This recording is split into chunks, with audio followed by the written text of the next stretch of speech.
because Wimbledon was the home of so many of the biggest competitions in the calendar, you had a lot of big nights there. And so, you know, it was a track to go to.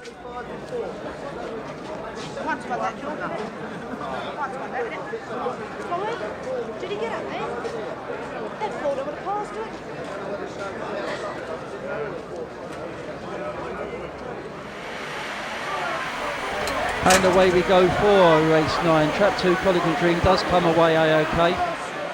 Greyhound racing itself was always seen as the poor man's horse racing, but certainly at Wimbledon you could find anybody from a vicar to a bank robber.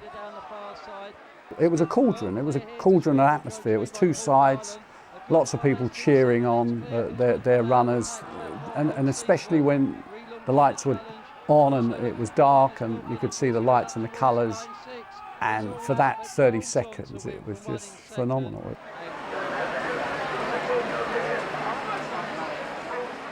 Greyhound racing started in 1926. It originally began in America. And so between 1926 and 1930, there was something like 60 or 70 tracks built. Wimbledon was among them.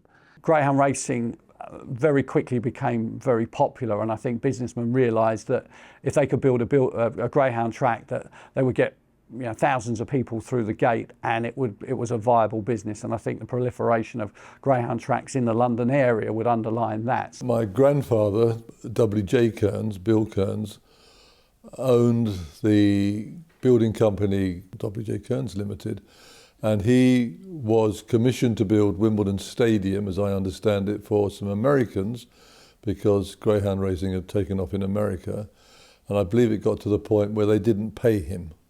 And so he took it on as a venture. And so in, I think, 1927, as a new venture, he started it. I think that if we look at the peak, it would have been about 1947, 1948. So betting shops didn't become legalised in 1961. So if you wanted to have a bet and a bit of fun, apart from going to the pub, then the dog racing was your option. For the big meetings, a meeting at White City, they would get 80,000 people. They would regularly at Wimbledon here get 40,000 for a regular meeting. Now my mother was like the sort of duchess, and she would come over by tube every race night, and she'd be picked up at the station, rather like my grandmother had been previously, and she would do all the presentations. There's so many pictures of her presenting things. She must hold the world record. My father and my grandfather were bookmakers at the track, so I grew up from a very early age knowing that there was a dog track at Wimbledon and waiting for the time to be allowed to go there with them. Say early teens, 13, 14, so 1980, that sort of time, I started tagging along with them. It just opened up a different world to me, and you know, I'd go to school and my mates would be talking about their Atari and their Rubik's Cube and whatever it might have been the fad at the time. I'd want to be talking about the dogs I'd seen running at the track the night before. My first experience of greyhound racing, my father had greyhounds at Wembley with a trainer called Jimmy Rimmer back in the 60s. And I remember I used to go down to the kennels, which were just situated in the complex of Wembley Stadium, very near the Twin Towers. And yeah, I used to love greyhounds even from an early age. You know, obviously when you're small, they look really big, very graceful.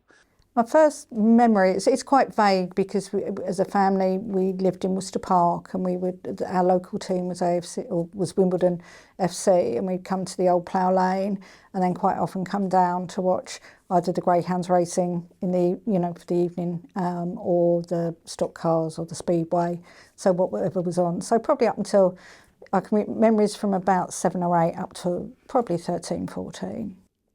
Father used to take me to, we used to go to Slough, Wimbledon, White City and Wembley on a regular basis. And but Wimbledon was our nearest track. If Dad was working at night and he couldn't come, I used to sneak out. Mum said, "Where are you going?" I said, "I'm just going down the Church Youth Club." And I became a bit of a regular, and I was a cheeky chappy, and so like the locals sort of took to me and everything. When I came with my father, we were in the main ring. When I came on my own, I used to duck underneath the turnstiles, and it was in what they used to call the popular enclosure, but it was the poor enclosure to those that knew it.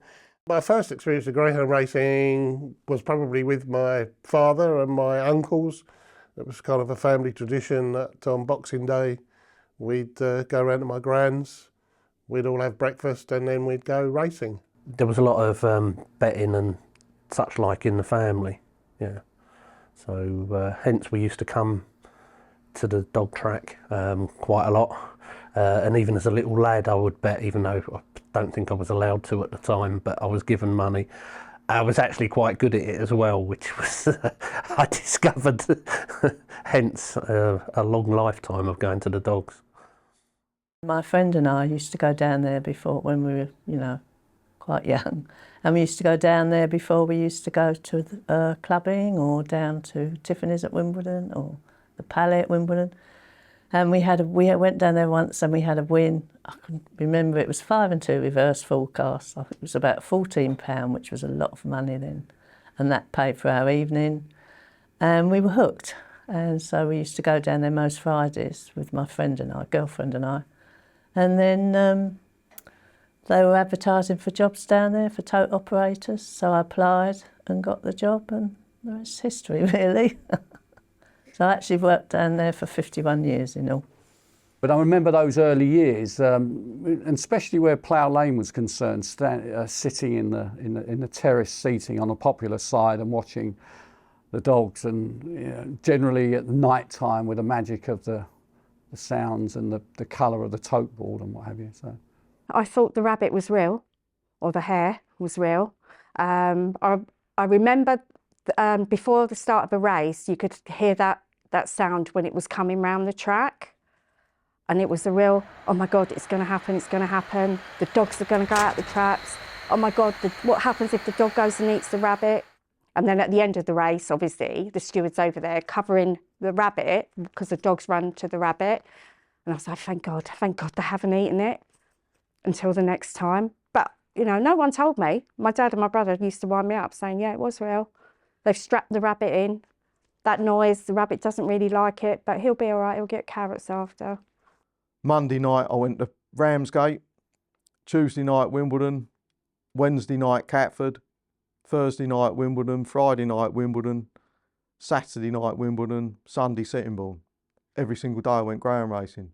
I liked it because of the atmosphere, and it was local, and it was a night or a day out with my dad and my brother, and obviously I was being treated, and if I was lucky to win a race, that money would be mine. I was adamant I wasn't sharing it, even though my dad had placed the bets for me and out of his own money.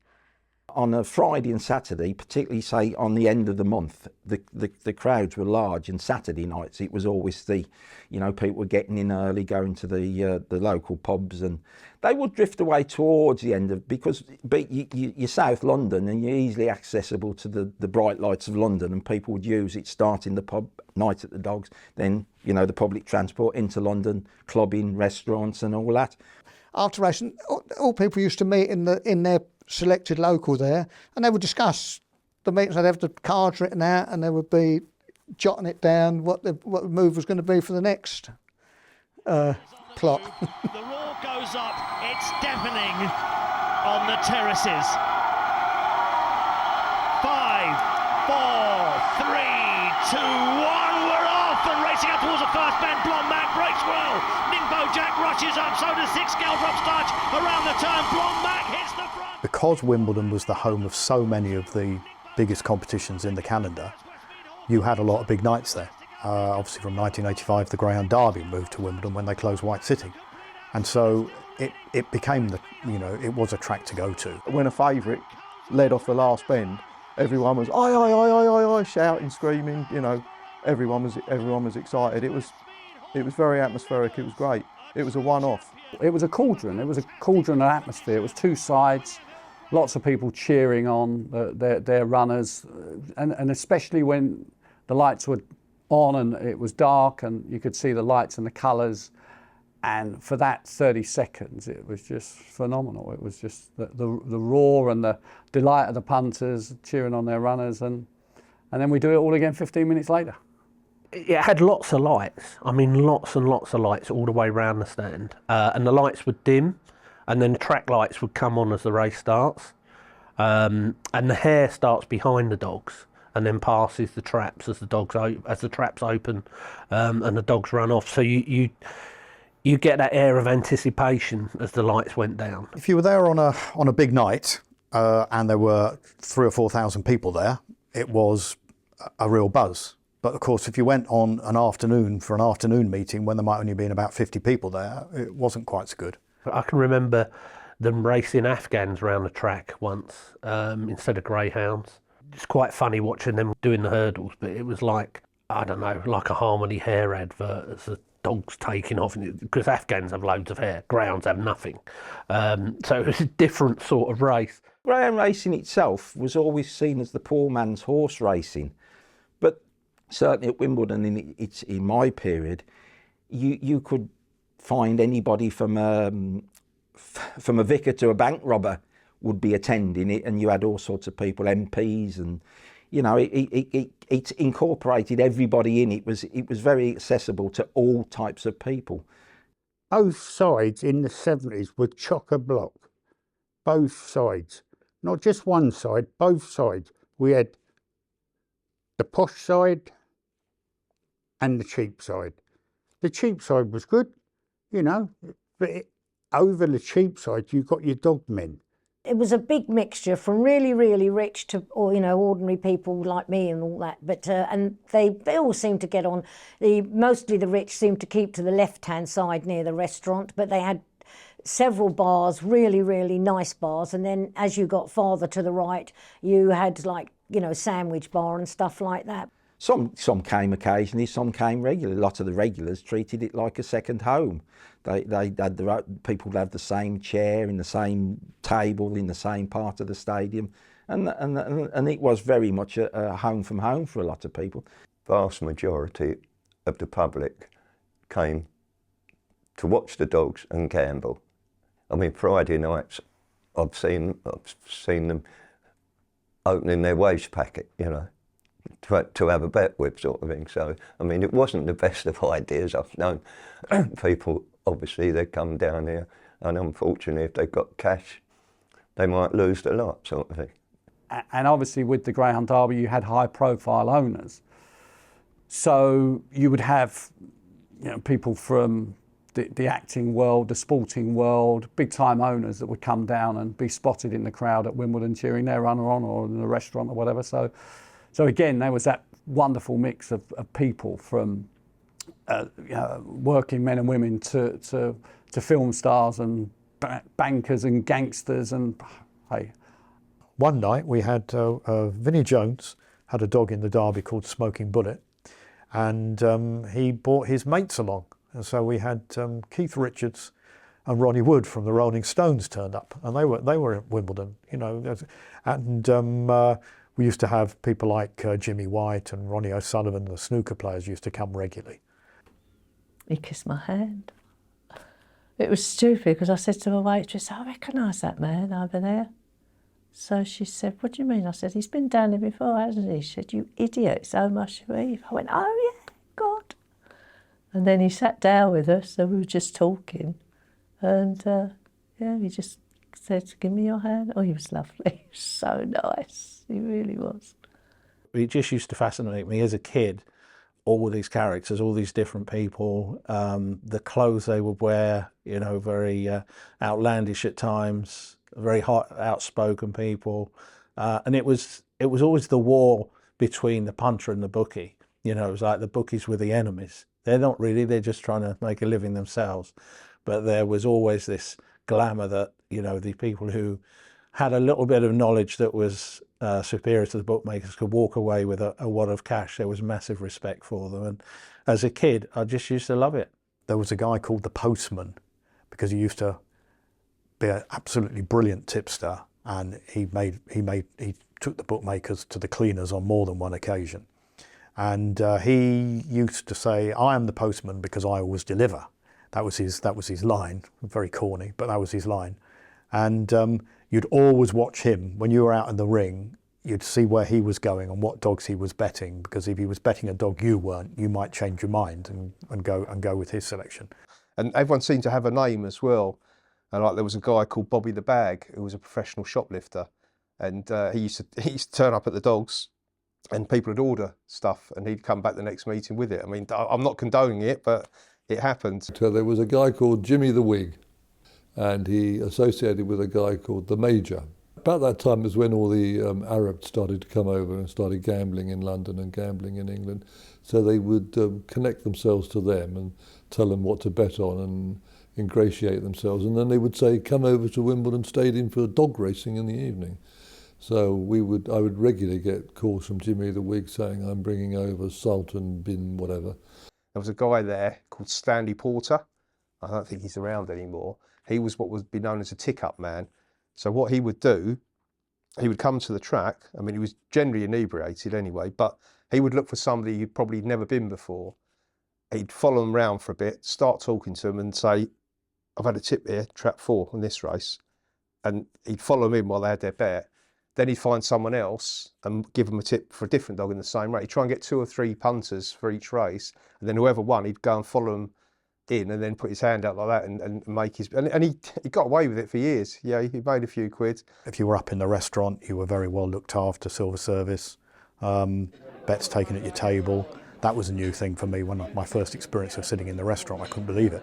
The restaurant was absolutely first rate. The chef was a guy called Jean Lemuy, who had been sous chef at the Ritz and had been Eisenhower's head chef at Shape Headquarters during World War II.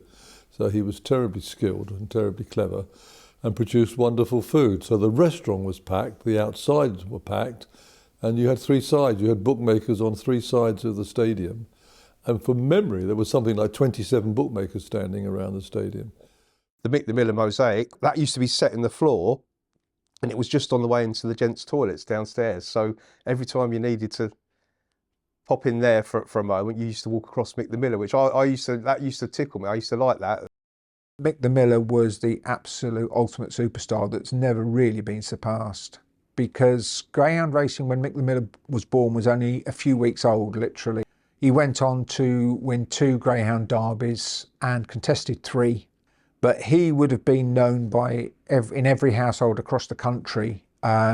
He featured in a film called Wild Boy with the famous comedians at the time.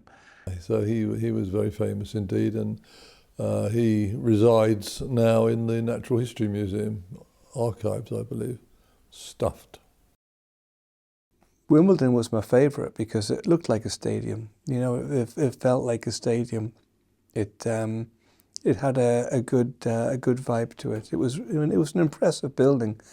The actual grandstand on the main straight was the largest glass-fronted grandstand in Europe at one time. I think I remember seeing it built out of my bedroom window.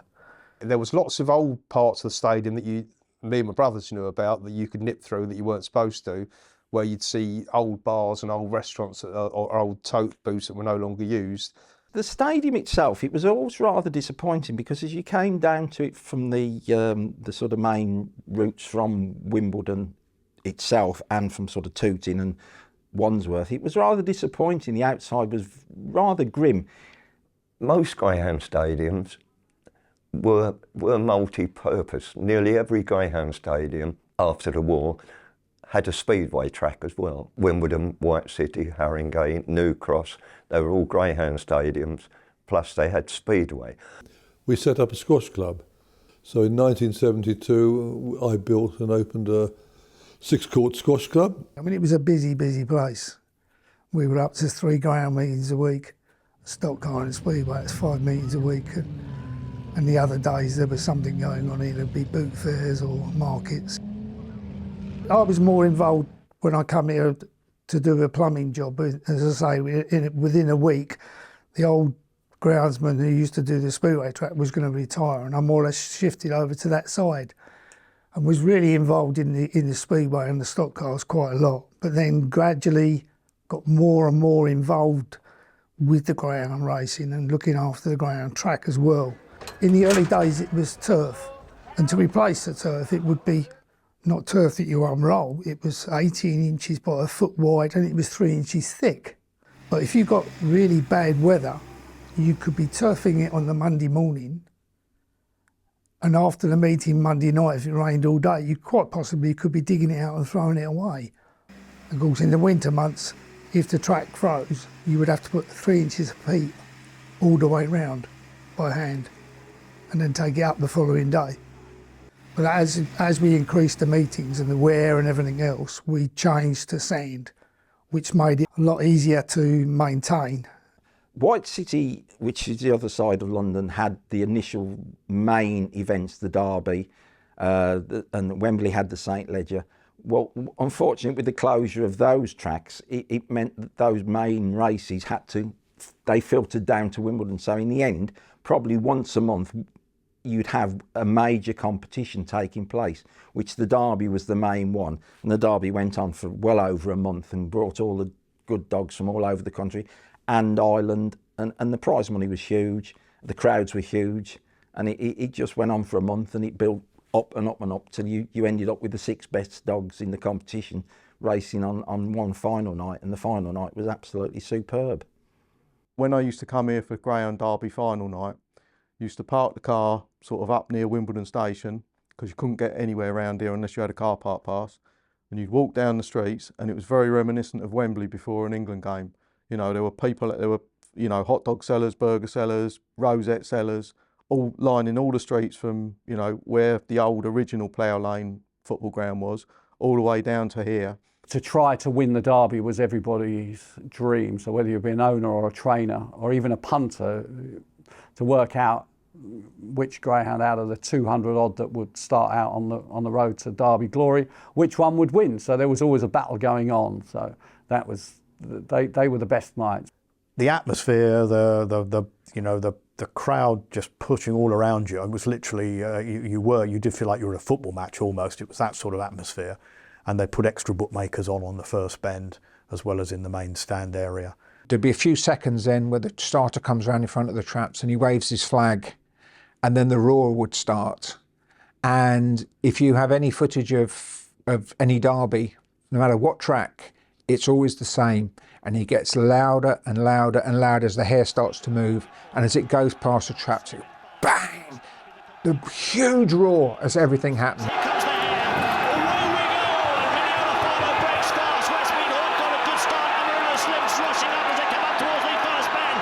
What was always noticeable was, as the hare was running and the traps opened, you could almost feel this as the dogs being sucked out of the traps. That roar, the Derby roar, and you'd hear it right throughout the 30 odd seconds, or 30 seconds roughly, of the race.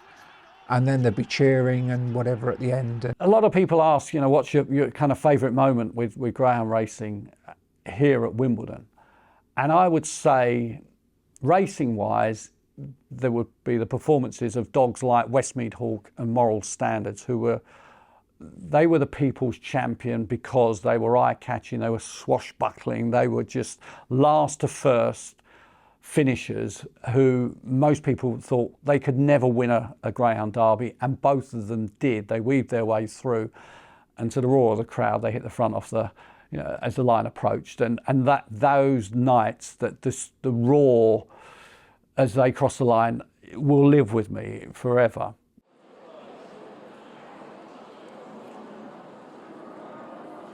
It had this impression that it was a bit dodgy when it first started, and there were incidents of where dogs were drugged and that, but the sport very quickly evolved to be a very safe and a very well-run means of, you could have a bet trusting that your dog was running to the best of its ability.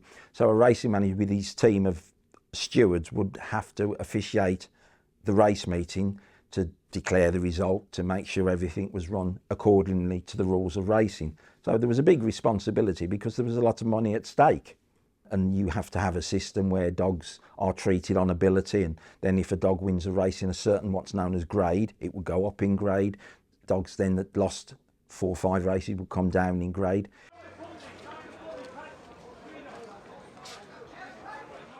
Inextricably linked, greyhound racing and gambling. I mean, it's the same with horse racing. You can't have one without the other.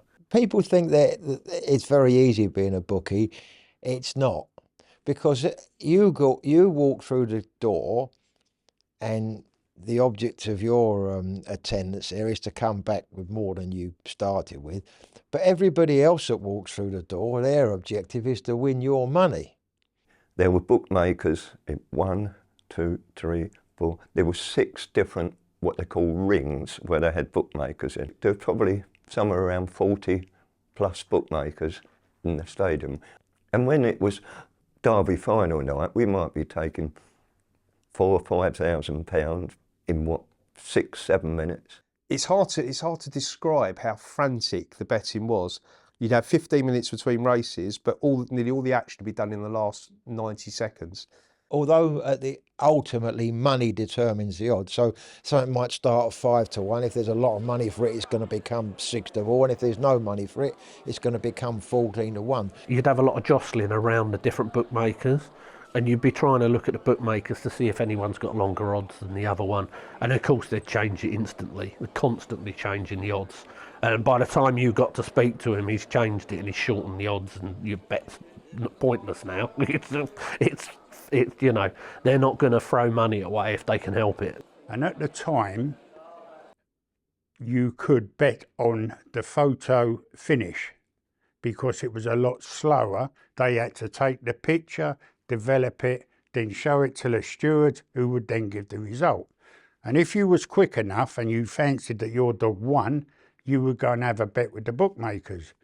But I had a lot of fun betting on the winning distance.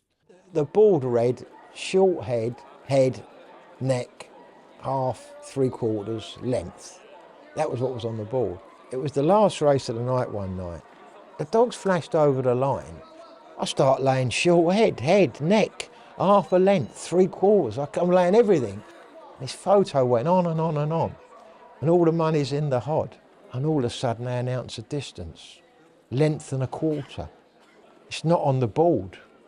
I haven't even got the winning distance on the board. 1.25. So the clerk, David Gilbert, looked at me and he said, 1.25. He said, it's not on the board. What are you going to do? I said, I'll show you what I'm going to do. And I shut the odd, took the odd off the joint and went straight out to the car and left. I said, that's what I'm going to do. When I worked for the firm, like for my family firm, I'd turn up with my dad. We'd set the joint up, the satchel and the bag. We'd put the coins out in the tray. We'd get ready for the punters to arrive. I'd be working on the bag, straightening the money. Then I'd be out on the steps calling the prices out.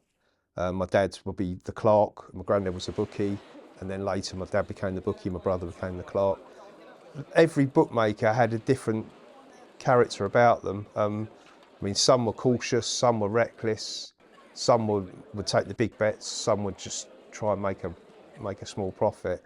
1, 2, 3, 4, 5, 6. The bookmakers, you know, watching Tic Tac again as a kid and not understanding it grips you in that it was almost like Morse code of betting, isn't it? So if you're a Tic Tac in the big ring at Wimbledon and you're going to put a bet, you're going to show a bet to the outside ring, first of all you identify the dog. The one dog, you ask the price. You go 1, that's what's the price? So the Tic Tac over there shows you that 5 to 2.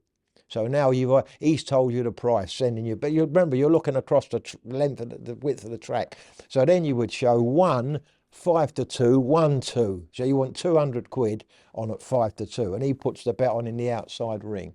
Not only did they bet with us, because we bet win only, they had the tote at the back, which had the forecast, i.e. name first and second, or the tri-cast. Tote betting, basically, it's pool betting. So if you wanted to back let's say you wanted to back trap 6 in the first race at Wimbledon, you go up to the tote, you put your pound on trap 6, and then if 100 people also put their pound on trap 6, then he'd probably be one of the favourites in the race. So it's all a question of how much money was going on. The thing with tote betting is you don't know what price you're going to get until the race is off. I used to rush to the tote at the very last second and I'd be watching. I might change the bet as I was placing it, but I'd be watching all the TV screens to see the odds, because sometimes I'd miss it. I'd get there and there'd be someone faffing about in front of you and I'd try and jump over to the next till and try and get the bet on, and I've missed it. So a few got away over the years, I have to say. So you look at what dogs had come in, first, second, what their form was, and then you work out what distances they were good at, and then you work out what the likelihood is that one might speculatively beat another one, and then we normally went for number 6 because that was black and white. You tend to queue up. You'd get a racing card for the night with your entry, and that'd have all the races in it, and it'd have a few adverts, a bit like the old cinema adverts for the local Indian takeaway or whatever, and then each race would have the dogs listed and then reserved dogs at the bottom, and what their form was like. It's an escape. All gambling's an escape. Gives you some hope. You hope you're going to win. It's excitement, you know, and you've got the disappointment of losing, which always makes the excitement of winning again better. So I think that's part of it. A friend of mine, he was a Scottish guy. He had 3 kids, the same as I did. His wife was friendly with my wife. She used to have to meet him at the station. He could come to the dogs, but she wanted his wages and gave him a modest amount so he could come here. Originally, I started on the tote, on the machine, selling tickets to the customers. And you'd get regular customers because some of them thought if you sold them a winning ticket, you were lucky and they'd come back to you. The manager rang me up and said, would I be interested in going in the restaurant? Still putting on the customers' bets rather than being on the tote in the booth.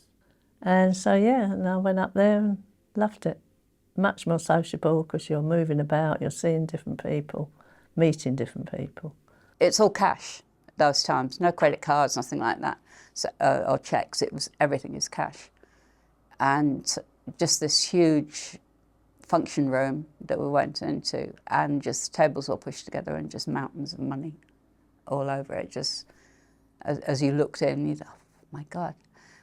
WilliamHill.com. Tommy Everton, look at them go! I bet you it was noisy over there. It was noisy over here. Oh, look at that. Steve, you got... I've had my first dog when I was 17. I'm 67 now. So I've had them 50 years. Once it's in your blood, you've had it. I promise you, once you're an owner. And as I say, when you see your dog win, you're on the rostrum, you feel £1 million. I was made redundant at work, and my wife told me that the one thing I could spend, the one and only thing I could spend out of my redundancy money was, rather bizarrely, I could buy myself a greyhound. So I bought my first greyhound. And he ran here, he ran at Wimbledon. Won his first race or his second race, and the high when the dog wins for the first time is unbelievable. And we paid the princely sum of £400 for this bitch called Wonderful Kirk, and she made her debut here at Wimbledon Stadium in 1985, and I was basically hooked from that moment on, and I've never gone a year since 1985 without owning at least 2 or 3 racing greyhounds. A friend of mine had 2 dogs previously, and then he said about maybe getting a syndicate because there's no way I could afford it on my own. And so he sort of asked, and yes, I was very interested, so were a few of my friends, and in the end there must have been about 10 or 11 of us in the actual syndicate. But I'd only have one at a time then, because that's all I could afford. I mean, when Wentworth Legend was running in that Puppy Derby final, he was the prize money was £1,500. I was earning £13 a week, and so you can imagine what I was thinking. This is almost like winning the lottery if he had won. And the kennel fees, I think, were about a pound a day back then. So pretty well half my wages was going on that. You're paying a trainer, a professional trainer, to look after the dog. So you buy the dog and then that dog arrives at the trainer's kennels, which might be a long way away from where you live. I used to fall in love with the dogs, so I'd go down to kennels every Sunday, take them out for a walk, and they became part of you. You could go down there only Sunday mornings and take them for a walk which we always used to do. It was just lovely seeing your dogs, you know, and just walking them. You couldn't allow too much contact because, of course, there's always the concern to make sure there's no chance of a dog being drugged, and even an owner can drug a dog, and so a certain amount of supervision was necessary. Well, my dad came over in the very early, I think he was one of the first trainers there. He brought 13 dogs over from Ireland and he took them down to the kennels there and they gave him a job as a trainer. Well, for my dad, I used to have to get in early, and then what we did, we paddocked all the dogs. We had several paddocks, and then you tidy the kennels for them. And because they're clean dogs, you never had much mess at all. And then after that, you'd have to do the feeding. Then you'd have to paddock them and groom them afterwards, and then walk them as well. And you more or less repeated the walking and the pattern and the grooming until the afternoon feed. And then once that was gone, you'd be paddocking them and walking them again. Oh my God. Well, we would have on average 40 to 50 each year. Say they'd be lasting 3 or 4 years. So it's a bloody lot, isn't it? Because their racing career, you'd be lucky if you get to 4 years, wouldn't you? Because they're 15 months and then they'd run maybe to their 5, perhaps, if you're lucky. It's got to be hundreds. And they were all different, all got little characters, you know. They're like people, really, but nicer.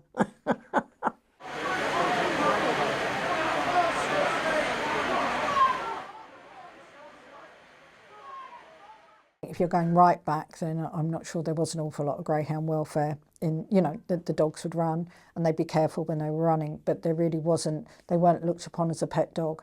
Well, when we first got involved in the sport, yeah, there was no two ways about it. It was awful. You know, once they'd finished racing, basically they were bullet in the head, if you like, if you want to be brutally honest. Improving, but pretty poor. I took over as chair of the British Greyhound Racing Board, which ran the sport at that time. And for example, only 1 in 6 dogs that retired was actually rehomed. Others were shot. There was a terrible story in the Sunday Times when a number were assassinated. There were lots of injuries on the track. The sand wasn't as good as it should be. I think they were probably a little bit behind the times as society's treatment of animals changed. They were a little bit behind and they played catch up. Well, when I first got into greyhound racing, I didn't really know anything about it, but Wimbledon always had a welfare shop. They always had a welfare officer. Working the welfare side of it was a lady called Pat Bannister, and she used to work here, and then she set up the Retired Greyhound Trust, and Wimbledon Greyhound Welfare was part of that. And she was devoted to the welfare of the dogs when they finished racing, and she managed to get some kennels down in Godstone, and then she got the ones at Hersham that are there now. And she'd sit there and she'd had the booth and she started the shop up, but she would talk to everybody, knew her because she'd worked here forever. And she was just so passionate about the dogs themselves. One of the drivers behind recognising that ex-racing greyhounds had a life after racing, because I think probably up until the early 90s, there really wasn't much in place apart from a few owners and trainers would home their own dogs. The rest of them just disappeared. We had a slight shift in what we were doing.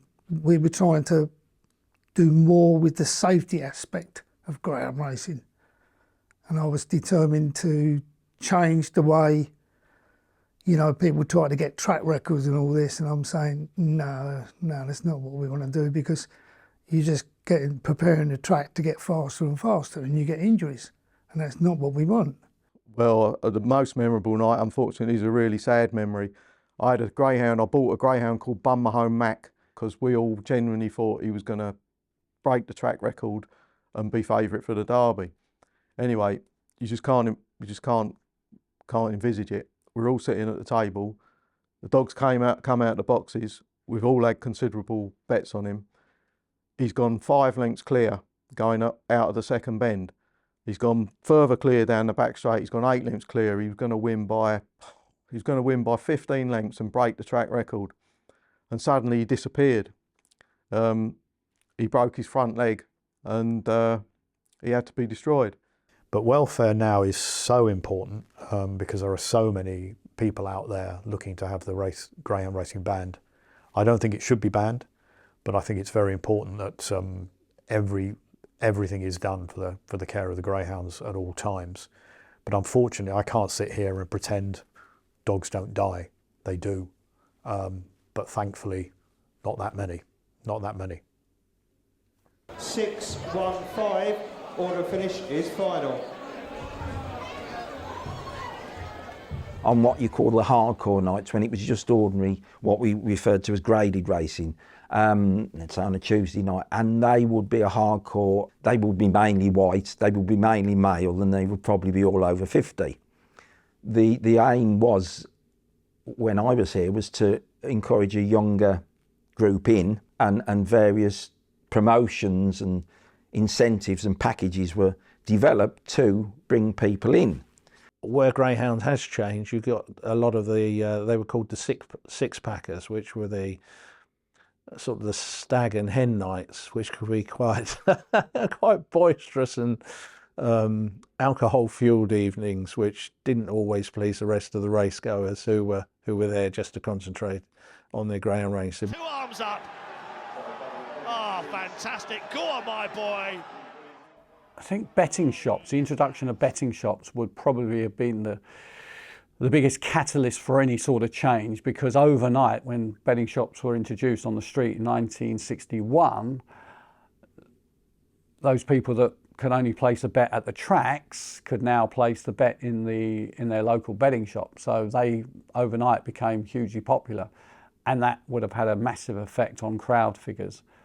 Bookmakers' afternoon greyhound service called Bags started to take meetings at odd times, which they would put direct into their betting shops. But also up in protesters at stadiums. So, you know, you don't necessarily want to walk through placard carrying, shouting people if you just want to go a night out to have a meal and a drink.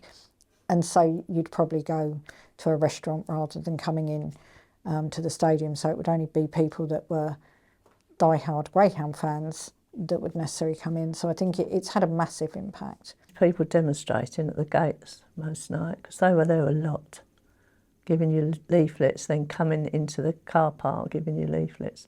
That obviously didn't help, and they put a load of stories around in the press and that, which I never believed. But then part of the stadium was closed in the 80s when I was working there. I came in one night and they just closed most of the stadium down. They'd been, the fire office or the fire checks had been done, and so that's when I moved over to the work in the grandstand. But it did start to decline, you know, through certainly the 90s and the early 2000s, and then they sort of had to move over away from the main stadium, and it started to become very tired and quite echoey and quite empty as less and less people coming on a regular. On big race nights, you still had the buzz, but you know, just on a Wednesday, on a normal race, that would be very quiet and very few people around. And that's why for those last 10 years they didn't spend a penny on it. They just ran it into the ground. It's horrendous. I mean, anybody walking round underneath, we used to have to walk all the way round and pay our money in at the cash office. It was absolutely disgusting. There was leaks. Oh, it was awful, really awful. And it was just so sad to see it go like that. And that probably was the saddest aspect of its final years, really, because you could see that the old lady wasn't being cared for. It'd been a really good stadium in the 70s when I first went, you know, and even when I went in the 90s, it was still looking all right, you know. It just needed a bit of freshening up. But I had no intentions of spending any money on it, you know, no intentions. And then I'd say from the late 90s onwards, the figures plummeted until, you know, the final days of Wimbledon Stadium, and the Greyhound Derby was 2,000 here. It was an embarrassment. Very sad. Yeah, towards the end, I said I didn't particularly enjoy coming to Wimbledon. Once they transferred from the original grandstand to what we always called the cheap side, or the Mick the Miller stand, it was very much a make-do. And at that stage, everybody knew it was just a matter of time before Wimbledon closed. And kind of once the soul has gone, once you've kind of reached your peak, that happens. But gradually, as the crowds went down, they didn't use so many areas till in the end. I think they were probably only using the grandstand.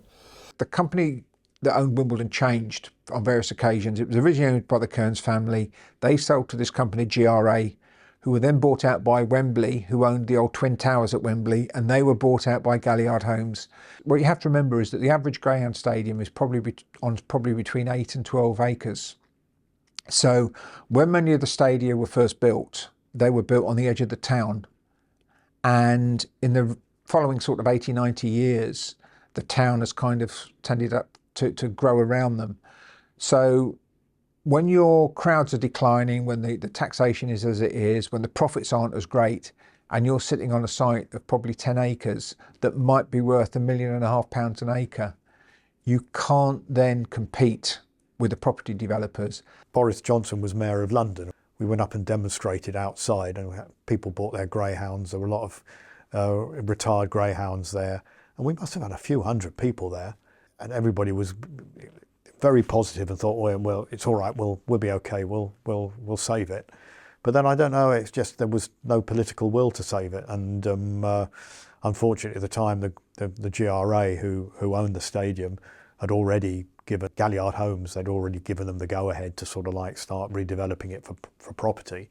And so I think we were on a losing pitch from day one. Merton were very much keen, I think, to have housing, but also to bring the football club back into the area. And the two together were just, the Dogs were never going to win that battle. You know, it was a pro AFC council, and that's, I'm not blaming the football club. I think I was a junior Don. I used to go myself. So I'm happy that they're back in Plough Lane, but it's just a shame that it had to be at the cost of the dog track.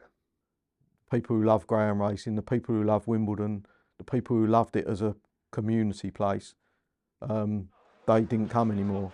And all it was the six-packers. Everyone here was drunk. You were all herded into a little enclosure. It wasn't very pleasant. The last 3 years of Wimbledon were embarrassing, and it taints the memory of what a magnificent place it was. No, just very sad the last night. Really sad that was. And then it finished, and I've got a picture there of it, you've probably already seen it.